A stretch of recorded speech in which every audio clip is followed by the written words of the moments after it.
திருச்செந்தூர் முருகர் கோவிலில் பன்னீர் இலையில் வைத்து வழங்கப்படும் விபூதி நோய்களை தீர்க்கக்கூடிய அருமருந்தாக உள்ளது. இந்த பன்னீர் இலை விபூதி திருச்செந்தூர் கோவில்ல 100 ரூபாய்க்கு கொடுக்குறாங்க. இந்த விபூதியை பூசினால் களைப்பு நீங்குவதோடு கைகால் வலி வலிப்பு நீங்கும். பேய் பிசாசுகள் தீவினைகள் நம்மை நெருங்காது. பன்னீர் இலை விபூதியின் மகத்துவத்தை மகிமைகளை நாம் இந்த வீடியோவில் பார்ப்போம். சுமார் 350 ஆண்டுகளுக்கு முன் திருவாடுதுறை ஆதீனம் திருச்செந்தூர் கோபுரம் கட்டும் பணியை நிர்வகித்தார்.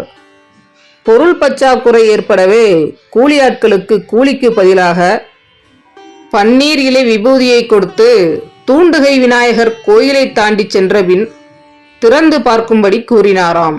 அதன்படி திறந்து பார்த்தபோது அவரவரின் வேலைக்குரிய கூலி வைக்கப்பட்டிருப்பதை பார்த்து மெய் சிலிர்த்தனர் என்கிறது கோயில் வரலாறு.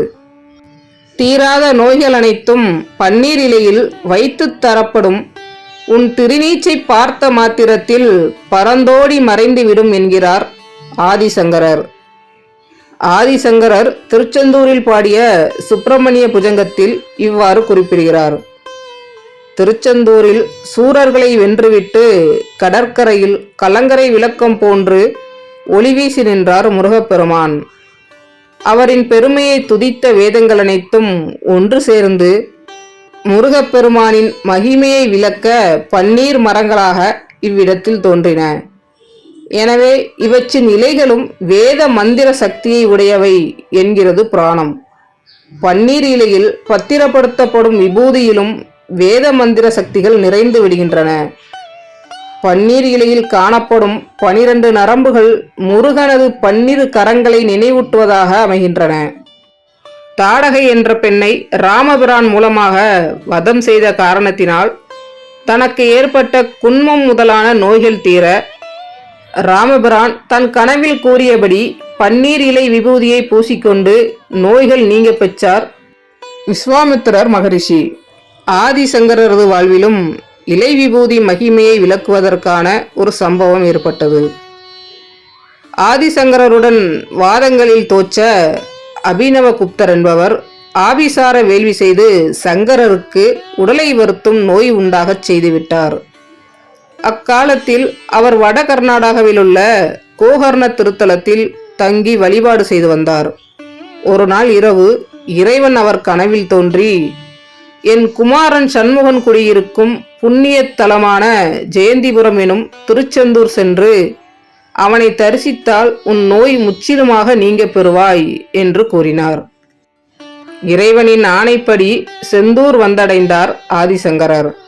கடலில் நீராடி பின் இறைவன் சன்னதியில் மனமுருகி நின்றபோது ஆதிசேஷனாகிய பாம்பு ஊர்ந்து சென்று இறைவன் சன்னதியை அடைந்ததை கண்டார்.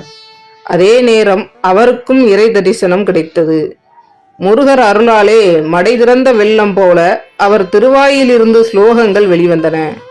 வடமொழியில் பாம்பை புஜங்கம் என்பர். பாடி முடித்து இலை விபூதியை பெற்று அணிந்து கொண்ட சங்கரருக்கு வெகு விரைவாகவே நோய் குணமானது. திருச்செந்தூர் பிள்ளைத்தமிழ் பாடிய பகலிக்கூத்தர் வாழ்விலும் இலை விபூதி பெரும் அற்புதத்தை நிகழ்த்தியது. தீராத வயிற்று வலியால் துடித்த அவரது கனவில் கோவிலில் பூஜை செய்யும் உரிமையுடைய திரிசுந்தரர் போல ஒருவர் தோன்றினார். என் புகழை பிள்ளைத்தமிழால் பாடு, உன் நோய் குணமாகும் என்று கூறி இலை விபூதியை கையில் கொடுத்துவிட்டு மறைந்தாராம்.